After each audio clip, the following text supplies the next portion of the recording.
Hello everyone, कैसे हैं आप?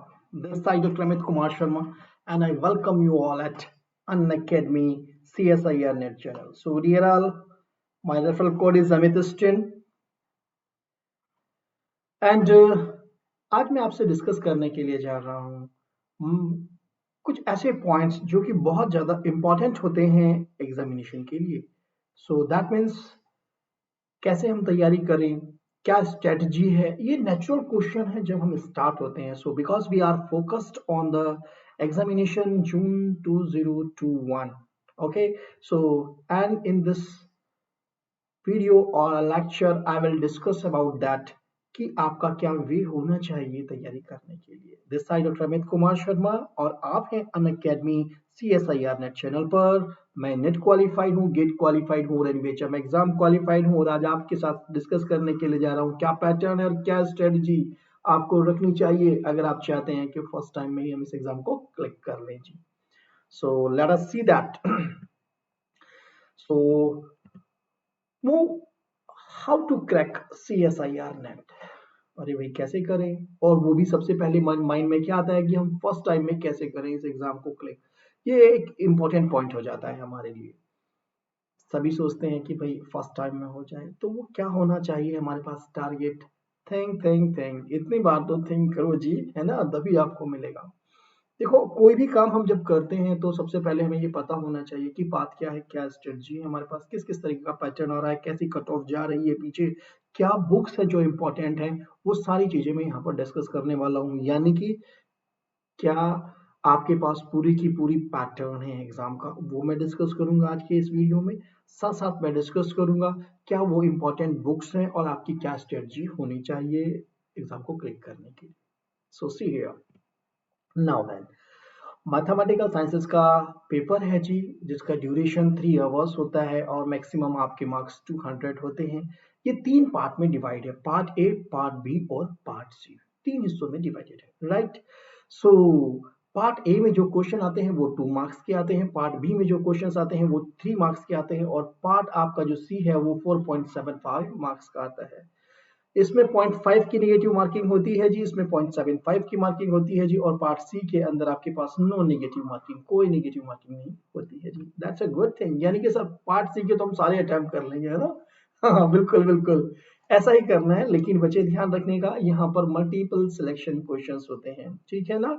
सो बी केयरफुल अबाउट दैट. हरी में नहीं होना है, यहीं पे सबसे ज्यादा डाउट रहता है स्टूडेंट्स को. So accordingly you see that कि किस में से हमें किसको अटेम्प्ट करने से. जस्ट नेगेटिव मार्किंग में yes that's a good thing कि नेगेटिव मार्किंग नहीं है तो हमें सारे ही क्वेश्चन अटेम्प्ट करने चाहिए. लेकिन ये भी ध्यान रखना चाहिए कि हमें उसका बेनिफिट हो. ऐसा नहीं कि रैंडम तुक्का लगा रहे हो, उससे कोई फायदा नहीं होता है. अपनी IQ का यूज कीजिए. If there is a less time then use the IQ. Examination इतना टफ नहीं होता है. और आप ये सोच के चलिए कि भाई हम 4-5 महीने इस एग्जाम के लिए बैठ रहे हैं ना, तो ऐसा कुछ तो मिले हमें कि जीवन में जिससे हमें बेनिफिट हो. सी हियर, मैं तैयारी करने के लिए जा रहा हूँ, इतनी नॉलेज तो हो जाए ना मुझे कि मैं आराम से कहीं पे पढ़ा सकूं और कम से कम मुझे कोई ये ना कहे कि भाई ठीक है मेरे पास जो डिग्री है उसमें मुझे नॉलेज नहीं है. आप सभी लोग MSc होंगे और MSc करने के बाद किसी के पास 95%, किसी के पास 90, किसी के पास 85% है. और उसको भी अगर ये फील आ रहा है कि मैं भाई नहीं निकाल पा रहा हूँ एग्जाम को या मुझे समय लग रहा है, सो बी केयरफुल अबाउट दैट. यहाँ आपको सिर्फ 60% या 65% लाने होते हैं. बच्चा 60% भी आप ले आए तो भी आपका सिलेक्शन कोई नहीं रोक सकता. 100% सिलेक्शन है जी आपका, ठीक है ना.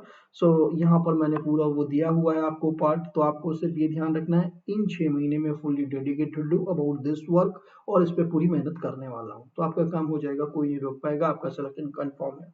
पहली बात. नाउ देन, यहाँ हमें क्या दिया हुआ है जी, आप नोटिस कीजिए. आपके पास जो है 20 क्वेश्चन आते हैं, आपको बस 15 अटेम्प्ट कर लीजिएगा. 40 आते हैं, 25 अटेम्प्ट करने होते हैं जी. 60 आते हैं, 20 अटेम्प्ट करने होते हैं. So these are the choices for all of you. So this is the distribution of the questions, part A, part B और part C में. So now then come to the next. Paper का भी description कर देते हैं. हमारे पास part A में कौन कौन से जर्नल, आपके पास साइंस आती है, रीजनिंग आती है, आपके पास रिसर्च एप्टीट्यूड आता है. आप मैथ्स के स्टूडेंट हैं, इसके लिए बिल्कुल भी वरी होने की जरूरत नहीं है. इतना पार्ट आप अटेम्प्ट कर लोगे इजीली कि जिसमें आपको बिल्कुल दिक्कत नहीं आती है जी, ठीक है ना. सो थोड़ा सा कभी कभी केमिस्ट्री वाले स्टूडेंट्स को डर हो जाता है जिन्होंने मैथमेटिक्स कम डील किया हो। रीजनिंग का पार्ट आप इजीली हैंडल कर लेते हो, आप एप्टीट्यूड इजीली हैंडल कर लेते हो। और इतना जनरल साइंस हम अवेयर होते हैं कि आराम से हमारे पास 1 से 2 क्वेश्चंस वहाँ उस सेक्शन से भी मिल जाते हैं हमें। पार्ट बी में आपके पास जो यूनिट्स हैं वो यूनिट 1 और यूनिट 2 है, और पार्ट सी में आपके पास यूनिट 3 और 4 है। सर ये यूनिट 1, यूनिट 2, यूनिट 3, यूनिट 4 क्या है, इनका भी डिस्ट्रीब्यूशन आपको मिल जाएगा जी। ठीक है कि यूनिट 1, यूनिट 2 में क्या क्या है सेक्शन आपके पास। सो मेनली तो आप देखोगे ना, हमारे पास जो 5 बुक्स होती हैं रियल एनालिसिस, आपके 4 बुक्स होती हैं हमारे पास, रियल एनालिसिस, कॉम्प्लेक्स एनालिसिस और मॉडर्न अलजेब्रा, लीनियर अलजेब्रा। ये जो हमारे पास बुक्स है ना, इसी से ही हमारे पास सारा सिलेक्शन हो जाता है मोस्टली। लेकिन क्या होता है कि हम सारा क्वेश्चंस कभी कभी अटेम्प्ट नहीं कर पाते हर पार्ट का, सो दैट मीन्स हमें इसलिए साथ के अलग पार्ट को भी रखना होता है जी। नाउ दैट डिस्क्रिप्शन मैंने यूनिट का जैसे कि अभी आपको बताया, यूनिट 1 को हम बात करते हैं तो यूनिट 2 की, यूनिट 1 में आपके पास एनालिसिस और अलजेब्रा दोनों पार्ट दिए गए हैं। यूनिट 2 के अंदर आपके पास कॉम्प्लेक्स एनालिसिस, अलजेब्रा और टोपोलॉजी का सेक्शन दिया गया है। और यूनिट 3 की बात करें तो पूरा अप्लाइड पार्ट है आपके पास, ordinary, PD, numerical analysis, calculus of variation, okay, linear integral equation, classical mechanics, so that is not a problem. और 4th यूनिट आपका स्टैटिक्स और ऑपरेशन रिसर्च के लिए है। ऑपरेशन रिसर्च पार्ट के सेक्शन से आपको आपके MM1 मॉडल, MM2 मॉडल, ये सब ट्यूनिंग मॉडल्स हैं, ये आपको कर लेने चाहिए, फार्मूला बेस्ड क्वेश्चन मिल जाता है जी।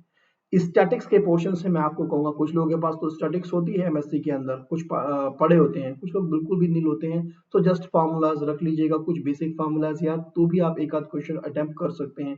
बिल्कुल नहीं जाने की जरूरत है डिटेल में। यूनिट 4 के लिए मैं बिल्कुल रिकमेंड नहीं करूंगा कि आप लोग जाएं ज्यादा, अगर आपने नहीं पढ़ा हुआ है तो बिल्कुल वरी नहीं होना है। ओके, बट मैं इन पार्ट को आपको बिल्कुल फोकस करने के लिए कहूंगा जी, इन पे ज्यादा फोकस कीजिएगा बेटा, इन्हीं से ही सिलेक्शन हो जाता है। जैसा कि मैं आपको बोल रहा था, 5 बुक्स, टोपोलॉजी इसी एनालिसिस का ही पार्ट होती है बेटा, सो इसको अलग रखा हुआ है, ये इसी का ही पार्ट समझ के चलिएगा। ठीक है, so that's a thing. Audi PD इनमें से इतने क्वेश्चंस मिल जाते हैं आपके पास, जो जितने यहाँ से छूटेंगे ना उनकी कमी को फिलफिल कर देते हैं। दैट्स द रीजन ये बुक्स आपके लिए इनफ है, यानी कि ये इस आपको करना है, सिर्फ 3 यूनिट पे मेजर फोकस करना है जी। That's a good thing. After that syllabus आप यहाँ से डाउनलोड कर सकते हैं, एनटीए की साइट आपको दे दी गई है, CSIR नेट से पूरा सिलेबस आपको यहाँ पर मिल जाएगा जी इजली। पूरी डिटेल आपको मिल जाएगी, क्या सिलेबस में है हमारे पास, क्या चेंजेस आ रहे हैं या नहीं आ रहे हैं, कोई चेंजेस नहीं आएगा। तो चलिए बात करते हैं, हमें इंफॉर्मेशन मिल चुकी है ऑलरेडी क्या, कि क्या क्या हमारे पास यूनिट में बुक्स के नाम है हमारे पास, किस तरीके से हमारे पास किस सेक्शन से कितना हमारे पास क्वेश्चंस आते हैं। अब हम बात करते हैं और कहाँ कितनी निगेटिव मार्किंग होती है। अब हम बात करते हैं लास्ट 4 ईयर की कट ऑफ की। ठीक है, आप देखेंगे 18, 19, 20, आपका मन करेगा कि सर आपने 2020 की नहीं दी है, बिल्कुल दे सकते हैं बेटा। मैं आपको अभी बता देता हूँ, 2020 की भी आपके पास जो मेरा ऑन एवरेज कहता है, आपके पास 100 से लेके 115 के बीच में ही मेरिट जाएगी जी, आपके पास आराम से जीआरएफ मिल जाएगा। सो ये आपके पास इससे 16 वाले से लेस ही रहने वाली है जी। Okay, so you can see that कि जून में जब भी गई है आपके पास, जो हाईएस्ट गई है लास्ट 4 ईयर में, ये गई है आपके पास 101, आपके पास हाईएस्ट गई है जी, ये समझ लीजिए 107, राइट ना, 7 पड़ा हुआ है 2016 में, और 2016 में ही आपके पास 119 हाईएस्ट गई है दिसंबर में। वरना ऑन एवरेज देखा तो 100 के आसपास ही रहता है, यही रूल रहा है। 2007 का भी यही रूल रहा है, 8 का भी, 9 का भी, हमने तो लास्ट 4 ईयर की बात की है। आपका 100 के नियर आते ही आप समझ जाइएगा आप नेट और जीआरएफ की तरफ अप्रोच कर रहे हैं, और यहीं पे मैक्सिमम स्टूडेंट्स होते हैं जो रह जाते हैं, क्योंकि छोटी छोटी गलतियां वही सबसे नॉर्मल हुई होती है जी। So this is a thing. After that मैं आपको बता देता हूँ, आपका टारगेट जो होना चाहिए जी, वो होना चाहिए 109 119 के बीच में हमेशा ही। मैं पहले भी इसी बात को डिस्कस करता हूँ, इससे ऊपर नहीं जाते जी। वो 2007 के करीब, आई थिंक 2007 नहीं, आई थिंक 8 में शायद गई थी 120 के करीब आपके पास, अदरवाइज तो नहीं। ठीक है ना, so this is a thing कि हमें यहीं पे ऑन एवरेज हमें आराम से जीएफ मिलता है। कैसे हम कर सकते हैं, आप नोटिस कीजिए, 6 to 7 क्वेश्चन, 15 से 16, आपको 11 से 12, इनसे आराम से मिल जाते हैं, जिससे आपका टारगेट फुलफिल हो जाता है। यानी कि पार्ट ए, पार्ट बी और पार्ट सी को मैंने बिल्कुल क्रिटिसाइज कर दिया है कि आप यूनिट 1, यूनिट 2 के 15-16 मार्क्स आराम से निकाल सकते हो क्वेश्चंस, और यहाँ से 11-12 क्वेश्चंस यहाँ से निकाल सकते हो, 6-7, इतने क्वेश्चंस इजीली निकलते हैं। ठीक है ना, so this is our strategy कि हम इसको बात ध्यान रखें कि ये इस टारगेट को लेके चले कि भाई 119 का टारगेट है हमारे पास, यहाँ के बीच में लाना है, और इसको आप फॉलो करें, आपको मिल जाएगा जी। नाउ देन पार्ट बी का एनालिसिस मैं आपको कर देता हूँ जी। 15 से 17 क्वेश्चंस का आप देख सकते हैं कि हमेशा ही क्वेश्चन मिल जाएगा आपको काउंटेबिलिटी से, इजिली क्वेश्चन मिलता है। लिमिट सुपीरियर लिमिट इंफीरियर से क्वेश्चन मिल जाता है जी आपके पास जो है कि लिमिट सुपीरियर और लिमिट इंफीरियर से क्वेश्चन मिल जाएगा, कॉम्बिनेशन से मिल जाएगा कंटिन्यूटी और डिफरेंशियबिलिटी के। सो ऐसे हम बहुत सारी बात कर सकते हैं। यहीं पर मीन वैल्यू थ्योरम से मिल जाता है, यूनिफॉर्मली कन्वर्जेंस से मिल जाता है हमें क्वेश्चंस, डायरेक्शनल डेरिवेटिव से क्वेश्चन आ जाता है जी हमारे पास, मेट्रिक स्पेस से दो दो क्वेश्चन आ जाते हैं हमारे पास। ओके, कॉम्पैक्टनेस कनेक्टेड नेट से भी मिलता है जी हमें क्वेश्चंस। तो आप नोटिस कीजिए कितने सारे मैंने आपको यहीं पर गिनवा दिए कि जो आप आराम से देख सकते हैं, ठीक है ना। इन द सिमिलर फैशन अगर मैं आपके पास लीनियर अलजेब्रा की तरफ अप्रोच करता हूं तो मैट्रिक्स रिप्रेजेंटेशन से पक्का पक्का क्वेश्चन आता ही आता है। रैंक डायमेंशन से आपके पास दो क्वेश्चंस मिल जाएंगे यहीं पर ही। ओके, डायगोनल फॉर्म से आपको क्वेश्चन मिल जाएगा, ऑर्थोगोनल से आपको क्वेश्चन मिल जाएगा, क्लासिफिकेशन ऑफ क्वाड्रेटिक, ये वो टॉपिक्स हैं जिन पे मैं मार्क कर रहा हूं ना कि आपको जस्ट टच ही करने पड़ते हैं। हाउएवर अपने प्लस क्लासेस में हम इनको सबको पूरा का पूरा डिटेल करते हैं। जैसे ही हमारे प्लस क्लास होती है फर्स्ट क्लास में हम यही डिस्कस करते हैं कि भाई क्या क्या पैटर्न है और किस किस टॉपिक से क्वेश्चन पूछा जा रहा है और हमारा किस टॉपिक पे मेजर फोकस होना चाहिए, वहां हमको इनको डिटेल करते हैं। यहाँ बस मैंने आपको छोटा सा एक ओवरव्यू दे दिया है जिससे कि आपको एटलीस्ट पता रहे कि यहाँ यहाँ इन चीजों पे हमें ध्यान रखना है। नाउ देन मैं कहूंगा स्ट्रेटजी क्या होनी चाहिए जी, आपको केयरफुल रहना चाहिए रीडिंग ऑफ द क्वेश्चंस, ठीक है जी, दैट्स थिंग। यानी कि आपके जो शुरू के कुछ मंथ होते हैं, ओके वैसे तो हमेशा ही, लेकिन मैं कहूंगा कि शुरू के भाई फर्स्ट मंथ जो भी कुछ आप पढ़ रहे हैं उसके ऊपर आपकी full strategy. For example question दिया हुआ है आपको, F is what, interval I to R is continuous. आपको क्या कहा, let F is a function I to R be a function which is continuous। अगर ये फंक्शन कंटिन्यूअस है तो आप ये बात ध्यान रखिएगा ये कैसा कैसा हो सकता है। इंटरवल आपके पास हो सकता है ये क्लोज इंटरवल हो सकता है ये ओपन इंटरवल और हो सकता है साथ साथ ये ओपन और क्लोज इंटरवल हो। तो दैट मीन्स सारी चीजें आपको एक बार सोचनी चाहिए माइंड में, ऐसी केयरफुली रीडिंग जरूरी होती है जी, ठीक है। Then conclude your answer. Now attempt all those questions first, the topic at which you have a command, जिस टॉपिक पे आपको कमांड हो कि भाई मुझे पता है कि मैं डिफरेंशिएबिलिटी का क्वेश्चन बहुत अच्छे से कर सकता हूँ, मैं सब स्पेस का क्वेश्चन बहुत जल्दी कर सकता हूँ, तो दैट मीन्स आपको उस पर कमांड होनी चाहिए। जिस टॉपिक पे कमांड है उसी क्वेश्चन अटेम्प्ट कीजिए, you will get the maximum benefit, that's the thing जी। सो नाउ देन अपने माइंड में आपको इतने सारे, यानी कि मैं कहूंगा कि आपके पास एग्जाम्पल की एक कॉपी अलग ही होनी चाहिए जिसमें आपके पास एग्जाम्पल काउंटर एग्जाम्पल्स ही होने चाहिए जी। इस चीज को आप बिल्कुल स्ट्रेटजी बना के चलिए शुरू से ही, बिल्कुल आपको बहुत फायदा मिलेगा जी। After that revise the key points every day, this is a very very important, because of that we have a lot of the things with us but उसको हम कंक्लूड ही नहीं कर पाते हैं। दैट मीन्स क्या हुआ, उसको हम नहीं लास्ट में जाकर के क्या होता है पूरा का पूरा माइंड में सब घुसा होता है, हमारे पास कॉपी में सब लिखा होता है लेकिन हम उसको याद नहीं करते। इसलिए शुरू से ही हैबिट बनाइए कि हम उसका बार बार रिवीजन करता रहें। किसका, आपकी काउंटर एग्जाम्पल, एग्जाम्पल और की पॉइंट्स, यानी कि ऐसे पॉइंट्स जो कि बिल्कुल आपको हिट कराते हैं आपके आंसर्स को, करेक्ट आंसर को, ठीक है ना। एप्लीकेशंस हमेशा ही पढ़िए राइट मैनर में, और track your preparation every week through the test. ये मैं कहूंगा आपके पास लास्ट मंथ के लिए होता है जी, ये सब आपका पास ये वाला पार्ट आपके पास ये लास्ट मंथ में रखिएगा, rest part you can just use the before, so that is the thing here with you now। see to the some books जो कि important होती हैं जो हमारे पास होनी चाहिए। देखिए बुक की कोई कमी नहीं है, पोस्टर वगैरह इतनी सारी बुक है हमारे पास एक पर्टिकुलर टॉपिक की। अगर मैं यहीं पे एनालिसिस की बात करूं, भाई आप टीएम पोस्टर ले लीजिए, रोडिंग ले लीजिए, और भी बहुत सारी बुक्स मैं आपको बता सकता हूँ, बट मैंने सबसे पहले आपको एक ही ओवरऑल कंक्लूजन करूंगा। सारी बुक्स मैंने यहाँ पर दी है और इजी और आपको इसमें मैक्सिमम एग्जांपल्स मिल जाएंगे, वो बुक्स दी हैं जिसकी आप प्रैक्टिस कर सकते हो क्वेश्चंस की। बट मैं यहाँ पर ये भी कहूंगा जिस बुक से आपने अपने मिस्ट्री में पढ़ा है, कंफर्टेबल रहे हो, उसकी जरूर हेल्प लें, that will always help you. For example if I will talk about the analysis, that means S C Malik, Savita Arora, N P Bale, R Kumar, that is enough to conclude your paper. ठीक है, एच.सी. मलिक एंड सविता अरोड़ा सहित इतने सारे question मिल जाएंगे ना, वही कर लोगे तो भी भला हो जाएगा। नाउ लीन अलजेब्रा की V Krishnamurthy, that is a very good book. Schaum series R Kumar is also the good book. Complex analysis के लिए आपके पास कसाना, चर्चिल की डायरेक्टली स्टेटमेंट आ जाते हैं। Schaum series is more than enough for you.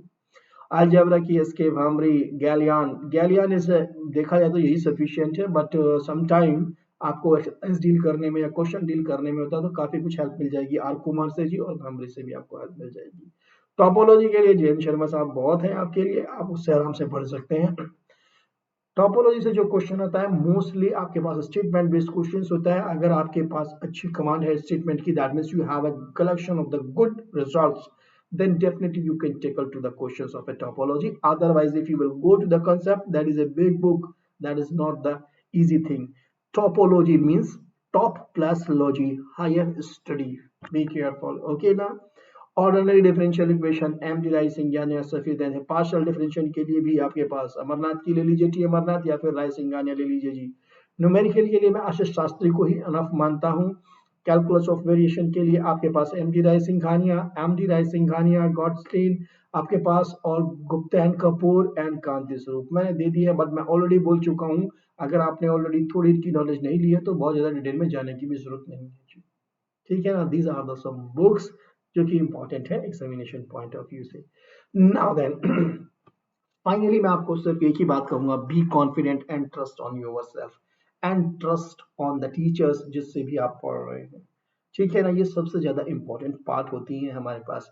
अगर ये चीजें आपके पास हैं कि आप ट्रस्ट कर रहे हो अपने ऊपर भी कि जो मैं मेहनत कर रहा हूँ वो मुझे सफलता देगी, तो डेफिनेटली वो आपको बेनिफिट देगी। आप खुद पे ही विश्वास नहीं रखोगे तो बहुत मुश्किल हो जाएगा। सेकेंड थिंग, आज मैं इस टीचर को वर्कआउट कर रहा हूँ, आज मैं दूसरे टीचर को वर्कआउट कर रहा हूँ, तीसरे को टीचर को वर्कआउट कर रहा हूँ, ये सिर्फ फुलिशनेस होती है बच्चों, ये बेनिफिशियबल नहीं होती है। क्यों नहीं होती है? आप एक को कंटिन्यू फॉलो करो, आपको बेनिफिट मिलेगा। आपके पास ऐसा कोई नोट्स नहीं है जो अवेलेबल ना हो, you have all notes in the PDF form, सब नोट्स हैं आपके पास, हर एक टीचर के नोट्स है मैं जानता हूँ, लेकिन क्या वाकई में आप पढ़ पाते हो? नहीं। आप अपने नोट्स तैयार कीजिए उन सब नोट्स के कलेक्शन से, वो आपको बेनिफिट देंगे, वो आपको कॉन्फिडेंस देंगे, वही आपको सिलेक्शन देंगे। दिस आर द थिंग्स जो कि हमें माइंड में रखनी चाहिए। एंड जस्ट फॉलो कीजिए आप टीचर को। For example you are going to follow me, then believe and just follow me. I'm giving you the guarantee you will get the selection, 100% you will get the selection. Okay, now then come to that one. आप हैं, आपको कैसे plus class का subscription लेना है, ये बहुत important होता है जी। कैसे भाई, हम चाहते हैं कि कंप्लीट कोर्स हो, क्योंकि अब हमारे पास आप सोचिए कि ज़्यादा समय नहीं है, तो उस समय को हम चाहते हैं कि भाई सही से यूटिलाइज किया जाए। हम लोगों के सबके बैचेस स्टार्ट हो रहे हैं आपके जून की तैयारी के लिए। So that means first you have to do Unacademy learning app को आप इंस्टॉल कर लीजिए अपने मोबाइल के प्ले स्टोर से। अन अकेडमी लर्निंग ऐप अपने मोबाइल के प्ले स्टोर से इंस्टॉल कीजिए। नेट एग्जाम कैटेगरी पे जाइए, click on the CSIR UGC NET button and click on the get subscription button and you will reach to this page, जिसपे आपको 1 month, 3 month, 6 month, 12 month और 24 month की subscription की detail देगा। अगर आप MSc फर्स्ट ईयर के student हैं, you are the student of the MSc first year, so that means take this subscription, that will really give benefits. And if you are the student of the MSc second year, so take the 12-month subscription. उसके बाद देखो इनमें दोनों में difference नहीं है, biggest difference नहीं है, इसलिए इसके बाद मैं कहता हूँ कि भाई देखो, अगर हमें लास्ट मंथ बचा हो तो हमें सोचना चाहिए भाई 1 महीने का सब्सक्रिप्शन ले लो, अभी तो सफिशिएंट टाइम है। इन दोनों पे आप मेजर फोकस कीजिए बेटा, मैं सभी को यही कहूंगा। 6 महीने में और 12 मंथ में ज्यादा डिफरेंस नहीं होता, सो बी केयरफुल। और इसमें भी आपको आप देखेंगे कि यहाँ पर रेट में चेंजेस आ रहा है, डिफरेंस आ रहा है प्राइस में। So what is that? That is the reason of the gift pack. क्या है ये? मेरा रेफरल कोड है अमित10। आप इस कोड को यूज कीजिए and take the subscription, definitely you will get the 10% off on the each subscription. You can see that you are getting a 10% off, 10% off and 10% off. So notice here, आपके पास 24 month के लिए आपको first year student हो कोई फायदा दिक्कत नहीं आने वाली। आप MSc की सब्जेक्टिव नॉलेज तो अपने एग्जाम से जो क्लास में टीचर है उससे ले रहे हो, लेकिन जो आपके पास ऑब्जेक्टिव नॉलेज है वो आप लोगों को देने के लिए हम बैठे हैं। क्योंकि देखिए उसके पास एक फाउंडेशन होती है जो हमारे पास क्लास में हम पढ़ाते हैं उसमें बाउंडेशन है कि आपका सिलेबस कंप्लीट करना है हमें, और आपको जो पेपर देना है वो सब्जेक्टिव पेपर देना है, so that means we can not go in the detail that time, but here you can get the MCQ knowledge, so that is a good thing कि आप मल्टीपल चॉइस करना, आपको questions को selection करना, क्या क्या पॉइंट है जिन पे ध्यान देना, वो आप यहाँ पर लर्न करते हो, so that's what I will strongly recommend to all of you, take a complete subscription by using the code AMITAS10.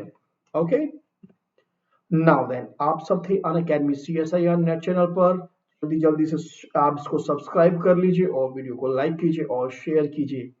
मैं डॉक्टर अमित कुमार शर्मा आप लोगों का वेट कर रहा हूं, जल्दी जल्दी से आप प्लस क्लास में सब्सक्रिप्शन ले लीजिए by using the code AMITAS10। Okay, thank you.